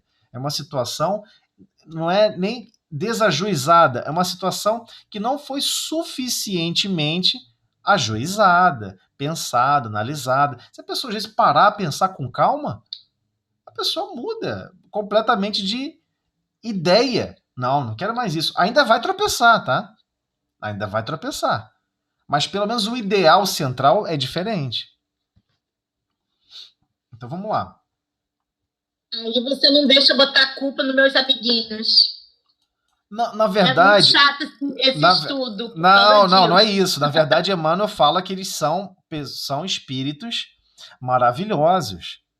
Que Deus promove essa comunhão de uma forma maravilhosa. Sabe por quê? Porque ele, por vezes, vai apontar falhas e faltas que nem os corações mais valorosos e mais amorosos têm coragem de falar. Pessoas que são... É verdade. Né? Por exemplo, você montou uma empresa. Isso eu já vivi. É assim, você montou uma empresa. Aí você precisa de 4 assessores. Você contrata 2 que têm um psiquismo de um jeito e 2 que têm um psiquismo da crítica. E 2 que têm psiquismo de ficar enchendo seu saco, te elogiando. E 2 que não quer elogiar nada e que quer seguir a verdade. Porque ele sabe que se ele não fizer isso, vai tudo pro buraco. O que você prefere? Uma pessoa que chega pra você... Ó, 2 tipos de amigo. Aquele amigo que bate nas suas costas e fala, que isso? Tá tudo bem. Eu sei que você não fez por mal. Tá tudo maravilhoso. Ou aquele amigo que chega assim, dá um tapão no seu peito e fala, que isso, cara? Que bagaça é essa, meu camarada? Eu sei que no fundo você não quer fazer isso. Mas por que você escolheu essa desgraça de novo? Você vive escolhendo enfiar a cabeça no buraco, rapaz. Tá doido? Para com essa mania. Você prefere aquela pessoa que te dá um puxão de orelha? Ou aquela pessoa que fica te alisando? O planejamento divino é: eu vou sempre também tentar colocar não só um espírito, um anjo da guarda que fica te elogiando, não digo, mas que fica te incentivando a produzir o bem, como também aquele outro que vai falar, ei, olha aqui, ó, eu sou um coração maltratado por você e eu espero que você haja... Tem que ter uma percepção nisso, assim, para que a gente tem que estar se trabalhando para poder saber, porque às vezes você falar com o outro, como você disse, nem sempre você tem que estar um pouco atento e observador e tentando analisar o outro de alguma forma. Às vezes você dizer para o outro assim, isso aqui que você fez, poxa, nada a ver, não foi bom, foi ruim. Eu adorei que você falou, a palavrinha que você falou, percepção. É essa palavra que eu estava buscando, não estava conseguindo achar aqui. Por quê? Quando um espírito desencarnado sopra a nossa brasa de um desvio que nós temos, nós reagimos tão mal, tão mais pior do que nós normalmente agiríamos, que aí percebemos.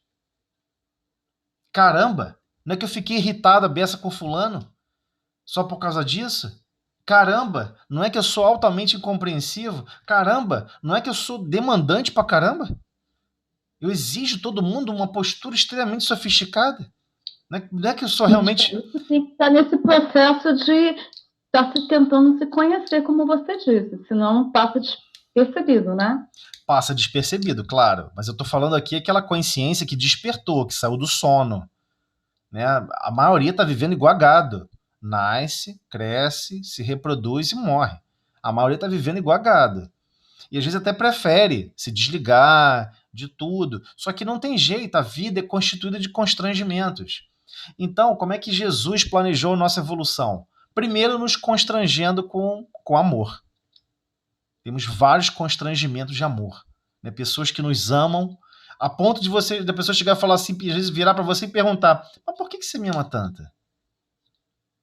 Né? Tem um poema que eu gosto muito, né? De um autor que eu gosto, não vou lembrar aqui o nome do autor, me fugiu da cabeça.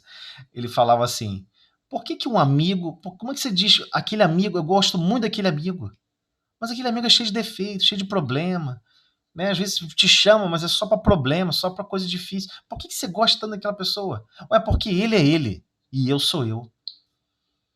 É muito bonito você ver as relações de vínculos que vão criando narrativas diferentes, que vão criando elos de ligação.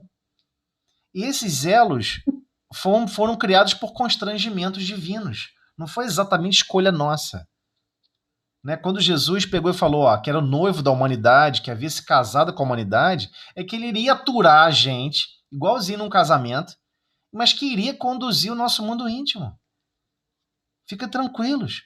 Eu vou deixar vocês terem constrangimentos de situações maravilhosas que vocês mesmos não deveriam ter. Às vezes a pessoa está lá, vai se comunicar na mesa mediúnica, por vezes o cara estava envolvido com narcotráfico, com isso, com aquilo, se mostrando o cara mais perverso do mundo. Aí, de repente, surge na lembrança dele uma vovó que amou ele, cuidou dele com muito carinho. Meu filho, não faça isso, não faça aquilo. E a pessoa ela não fez isso por 20 segundos. A gente fez isso por 20 anos. 20 anos, bônus, que aquele alma se desempenhou para o outro. Ela tem 20 bônus horas de serviço ao próximo. Não são espíritos quaisqueres. Mas ela não tem consciência plena. Não te importa. Ela está sempre disposta ali a executar o máximo por aquele que ela classifica como o coração, que é importante receber aquela atitude de bondade, de candura, de amor. É isso. São experiências constrangedoras. Porque nós nos sentimos devedores. Puxa, ela me ama mesmo sendo todo torto, todo errado. Você está entendendo? É por constrangimento. Então Deus sempre cria, o Cristo, né? Sempre planeja detalhes das nossas encarnações para sermos constrangidos, para nos percebermos, para nos descobrirmos. Descobrir para quê? Para ficar triste, porque não é muito evoluído, porque não é speed de luz? Não. Para descobrir o seguinte: o processo funciona. Confie em mim, vai dar certo. É isso que o Cristo toda hora fala pra gente. Vai dar certo. Por enquanto você às vezes está distraído, não está prestando atenção, mas vai ter uma hora que cada vez esse tempo de distração vai reduzir. E você fica cada vez mais consciente. A ponto de começar uma situação e você pensar: opa, entendi. Tá esperando que eu seja mais tolerante. Tá esperando que eu produza mais o bem. Eu não sei nem produzir esse bem direito. Vou pedir a Deus ajuda e amparo para que o bem possa se realizar, possa se desenvolver. E a pessoa vai desempenhar do jeito que ela conseguir, mas vai se esforçar, entendeu?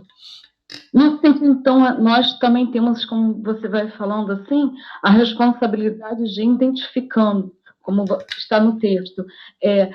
As pessoas vão ser... exemplos que estão fora do corpo, identificando aquilo ali, o desejo central, essa dificuldade dessa pessoa, vamos tentar perturbá-la dessa forma, intensificar isso. E nós que já temos esse estudo, esse entendimento, observando, podemos ser um elemento de ajuda. Identifiquei que aquilo perturba a pessoa, então eu vou tentar buscar de outra forma em oração, não catucar aquela ferida. Exatamente. Não catucar a ferida, ser um exemplo de amor, ser um exemplo de dedicação. Se uma coisa irrita muito aquela pessoa, essa tarefa aqui eu não gosto, me irrita muito. Aí você vai e faz a tarefa do lado da pessoa sorrindo e faz calmamente. Por que você está sorrindo? Porque eu gosto tanto de estar do teu lado. É uma experiência tão boa. E você está lá, fazendo. Aí a pessoa, como é que a pessoa pode estar em paz, tranquila, fazendo isso? Faz isso uma vez, faz isso 2, Depois da 57ª ou da condição 490, você vê que a pessoa meio que está sendo embalada, como se fosse um embalo de um ninar de uma criança. A criança está desesperada, uma coisa começa a embalar. Quando você vê, a pessoa está naquela frequência que você está externalizando. Porque nós arremessamos imagens uns nos outros. O que é o pensamento? O pensamento é um grande espelho. Nós recebemos imagens e arremessamos imagens. E a melhor forma de aprender uns com os outros são pessoas nos arremessando imagens diferentes. Imagens que não seja de revolta, que não seja de desânimo, que não seja a frase tradicional do Brasil e do mundo atual: tudo é bom, mas nada presta.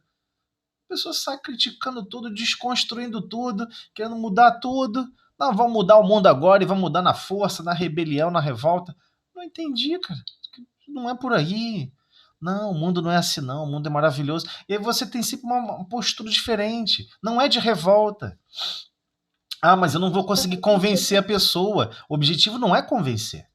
O objetivo... Mas não é convencer, mas assim, geralmente quando a gente tem uma certa proximidade com esse coração, você já tem que estar nesse processo de querer amar essa pessoa, como você disse, dando o seu melhor, independente da atitude dela ou não, porque quando você vai, às vezes até falar uma palavra, ou quando você vai mostrar um exemplo, às vezes o seu exemplo nem sempre vai ser aceito, mas quando você já está tentando se aproximar desse coração pelo amor, por esse exemplo que você deu agora, a pessoa é como se ela se abrisse até para te aceitar isso, não é não? Exatamente, porque o amor constrange. O amor gera o maior constrangimento. Olha, existem almas desencarnadas que cometeram erros, cometeram equívocos, possivelmente cometeriam o mesmo. Mas é como ela descobre que realmente foi um equívoco grave, quando o coração dela que ela ama muito, que ela tem ligação, sofreu as consequências dos atos dela mesma. Aí a pessoa desperta. Caramba, não é que fulano sofreu com a minha ação? Ou seja, você pode botar centenas de milhares em volta, mostrar centenas de milhares foram prejudicados com a sua ação. Mas quando você prejudicou também aquele coração que você ama, aí você toma aquele susto, você desperta. Não é que estava ruim? Que é a ideia do teatro grego, né? Explicando o que é o pecado. O pecado é um desejo central, inicial, que você cria, uma ideia fixa, e que você não mede esforços para produzir aquela sua ideia fixa. Mas que no final tem consequências desastrosas, especialmente para os corações que você ama. Tem uma peça famosa grega, né? Que deu origem a esse termo, né? Pecado, onde a pessoa queria ser rei de qualquer jeito, mas ele foi doado quando criança, né? Foi dado para uma outra pessoa de um reino, porque os pais não conseguiam manter ele. Então ele tinha um desejo profundo de se tornar rei, de se tornar poderoso, né? Tá regando a videira errada, para reconciliar o destino dele com os pais onde ele nasceu. Aí o teatro grego, né, faz toda aquela animação, fica todo mundo assistindo, olhando. E aí o que acontece? O que ele descobre? E quando ele quis se tornar realmente rei, ele começou a lutar contra diversas cidades. Um dia ele mandou invadir uma cidade e destruir tudo que estava lá. Adivinha quem morava naquela cidade? O pai e a mãe dele. Ele mesmo assassinou o pai e a mãe. Aí ele, caramba. Aí aquele susto. Aí a plateia, caramba. Ele estava com uma ideia central e não media esforços, não estava preocupado se estava certo, se estava errado, não tinha outro tipo de julgamento. Mas aí toma aquele susto que o julgamento que ele não quis ser mais criterioso causou uma dor involuntária, não oficialmente voluntária, para aquele coração que ele ama. Aí tudo muda de figura, né? Tudo muda de figura. E você vê que Deus faz isso de uma maneira genial, né? Não, eu odeio fulano, vou perseguir ele até os últimos tempos. Se eu reencarnar com ele, eu assassino ele, que não sei o quê. Aí Deus faz o quê? A filha que ele mais ama nasce com ele. Nasce com ele. Aí tem espíritos que desencarnados, que são até mais conscientes, que questionam. Caramba, que história é essa? O projeto da reencarnação colocou minha filha como refém. Olha como às vezes o espírito é perspicaz.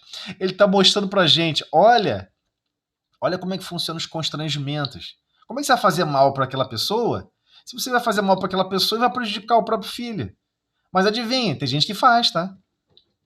Vai prejudicar, às vezes, o próprio amor, o grande amor da vida da pessoa. Mas às vezes a pessoa faz, que está totalmente ainda dementada. A pessoa saiu do equilíbrio básico, perdeu o juízo completamente. Então, essa questão da influência espiritual é um problema grave. Mas como é que eu vou perceber que alguém está sob influência espiritual? Isso é bobagem. Como é que você tem que perceber o seguinte? Como é que a pessoa está animando uma consciência distante da do Cristo? Nós temos que tentar perceber em nós mesmos e perceber nos outros. O que eu falo? Fala com todo carinho, com todo amor. Né? Deixa Dilson, para com Wilson. Tenta dinamizar o seu mundo íntimo a exercer o bem no entorno dessa pessoa. Né? E é claro, se puder, minimiza o mal que essa pessoa gerou. Né? O verdadeiro espírita, o verdadeiro cristão, ele não combate o mal diretamente. Ele combate as consequências do mal. Aquele mal que a pessoa está animando é temporário. É revolta, é tristeza, é angústia. E que um dia passa. Como passou em nós, sobre questões mais básicas e elementares. Mas sobre outros assuntos ainda não passou em nós. Então, o que a espiritualidade superior faz que planeja as encarnações?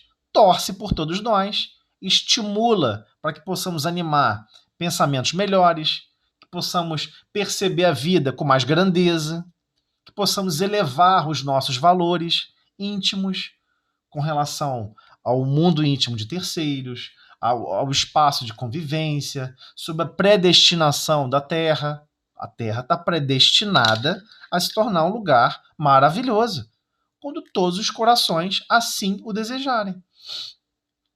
Então o processo é lento e continuado, né? E temos que ter essa convicção. Tudo está ocorrendo para o progresso, para o melhor. Porque é essa relação que nós temos que ter com o divino. Eu amo a Deus, mas eu não suporto fulana, eu não suporto Beltrano. Como é que você pode amar a Deus e odiar uma parte importantíssima da criação divina, que é aquela outra consciência em desenvolvimento? É porque a gente não gosta de ser, né, colocado em grandes julgamentos dos nossos próprios valores. Mas precisamos analisar os nossos valores. E não apenas por constrangimento divino. Aqueles que a consciência estão se libertando precisam descobrir a verdadeira essência da vida. Deus está criando recursos para nos desenvolvermos em relação ao amor e à sabedoria. E que não tem como operar nas galáxias e em outros lugares sem ter desenvolvido esse pacote mínimo de amor e sabedoria que esse estágio aqui nos proporciona. Então, se nós tivermos em mente que Deus é perfeito, está tudo certo, para com esses julgamentos distorcidos, né? Já percebeu como funciona hoje? Hoje parece a seguinte notícia. Eu vou provocar vocês vão dormir perturbados com isso, eu peço desculpa. Uma criança recentemente, de 11 anos de idade, ficou grávida. Foi notícia na televisão, jornal. Eu ouvi até de terceiros. Deus não achou que não pode associar uma alma ali, não. Deus não pensou isso, não. Não estou defendendo a atividade sexual na idade infantil. Não é isso. Eu estou defendendo o seguinte: para de ficar julgando o mundo e julgando as pessoas pelo crivo da ótica da república, pelo crivo da ótica distorcida. Era para todo mundo estar ajudando a criança, era para todo mundo estar ajudando aquele conjunto de vidas, desenvolvendo medicação, desenvolvendo procedimentos, para que aquilo ocorra da melhor maneira possível. E sempre temos o olhar de usar a lógica da consciência coletiva primária, né, que é a mais básica da básica, que são as leis humanas, para querer julgar Deus. Deus não concorda com você não, hein? Ele achou que tem que fixar ali um espírito. Então, existe um problema grave em todos nós.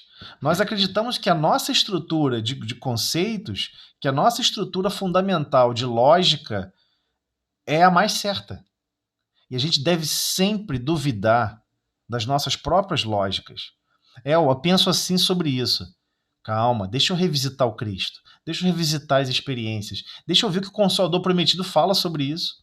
Será que eu entendi corretamente o que o Consolador Prometido está falando sobre tal assunto? Aí a gente vai começar a perceber que até o se dedicar a certos empreendimentos de transformação, estamos percebendo de forma errada. Estamos percebendo a vida física de uma maneira totalmente equivocada. Então, isso é um processo longo e árduo e demorado. Claro que o Consolador Prometido auxilia muito. Só que uma coisa é você conhecer o Consolador Prometido, outra coisa é você viver o que o Consolador Prometido pede para você viver no dia de hoje. Né? Então, só para fechar esse trechinho aqui, ó, pode também dar-se que só lhe seja permitido fazê-lo dentro de certos limites. E no caso de serem tais manifestações julgadas úteis, quer como meio de convicção, quer como provação para a pessoa por ele visada. Então, ocorre sim o processo de provação. Provação é prova. É prova. A pessoa, no fundo, lá no subconsciente está pedindo, Senhor, eu quero deixar de ser egoísta, eu quero deixar disso. É um sentimento genuíno e estruturante. Mas chega aqui na Terra, no calor do dia a dia, a pessoa só fica governando as escolhas por emoções e não pelos sentimentos fundamentais que estamos plantando e cultivando durante milhares de anos. Entendeu? Esse é um problema gravíssimo que todos nós precisamos compreender. Como que Deus enxerga a estrutura? Como que Deus dinamiza e potencializa o nosso desenvolvimento? Nós temos que realmente desenvolver as potencialidades da boa vontade e da coragem. Boa vontade é bom ânimo, né? Boa vontade realmente está sempre animado, feliz. E a coragem de sempre se desafiar. Eu acho que talvez eu não esteja certo sobre isso. Eu acho que eu posso estar enganado. Se você acha que está sempre certo, aí ferrou, já deu ruim. Deu ruim. Porque nós temos. O nosso psiquismo é assim. Não sei se vocês já perceberam. Você vai lá e compra um sapato. Né? Você escolheu um sapato, um tênis, alguma coisa na loja. Você já percebeu que a pessoa começa a mostrar para os outros e fala assim: olha só esse sapato que eu comprei, o que você achou? Por que a pessoa está perguntando o que achou? Porque a pessoa precisa, às vezes, de uma segunda opinião para confirmar que a escolha dela foi melhor. Porque no fundo, ela está totalmente convicta. E no fundo, ela quer sempre escolher o que é o mais certo. E que qualquer escolha intermediária pode ser que dê errado. E ela não quer que dê errado em momento nenhum. Ela não quer correr esse risco de que dê errado. Não, mas cadê a coragem? De errar, cair e levantar. Porque aquela questão, não sabe brincar, não desce pro play. Não sabe brincar, não desce pro playground. Porque não tem jeito. Vem aqui pro mundo. Você, em primeiro lugar, você vai ter que se relacionar com diversos níveis, com diversas situações adversas. Às vezes até contrário ao seu psiquismo, aos seus ideais. E não se contaminar com isso.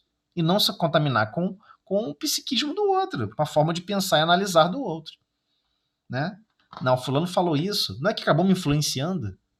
Você tem que ter aquele esforço. Não, peraí. Dentro da minha agenda, dos meus propósitos espirituais de 10 mil anos, o que isso aí que as pessoas estão escolhendo que eu faça vai mudar para mim agora? Só vai me prejudicar. Então, eu não quero mais escolher isso. Temos que ter esse norte. Temos que ter essa ambição de colocar em nossos destinos os objetivos da Boa Nova, os objetivos de sermos espíritos bem-aventurados, que é o objetivo do planeta. Qual é o objetivo da nossa encarnação? Sermos espíritos bem-aventurados. Está lá no Livro dos Espíritos.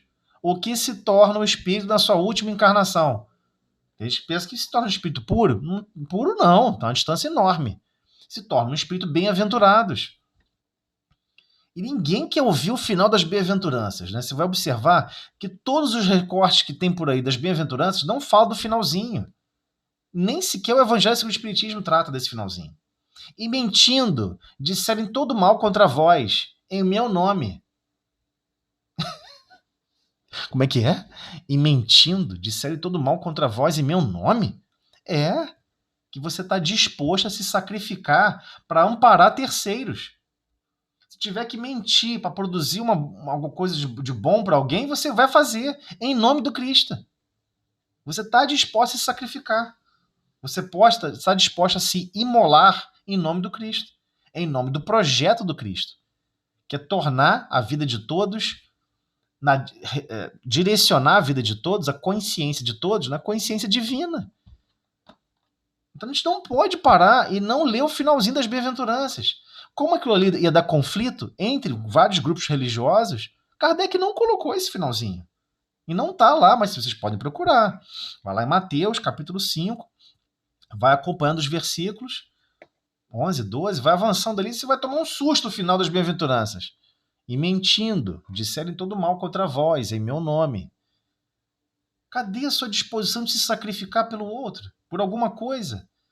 Mas aí, como é que nós somos treinados? Treinamos no núcleo familiar. Sentimos constrangidos a nos sacrificarmos pelos filhos.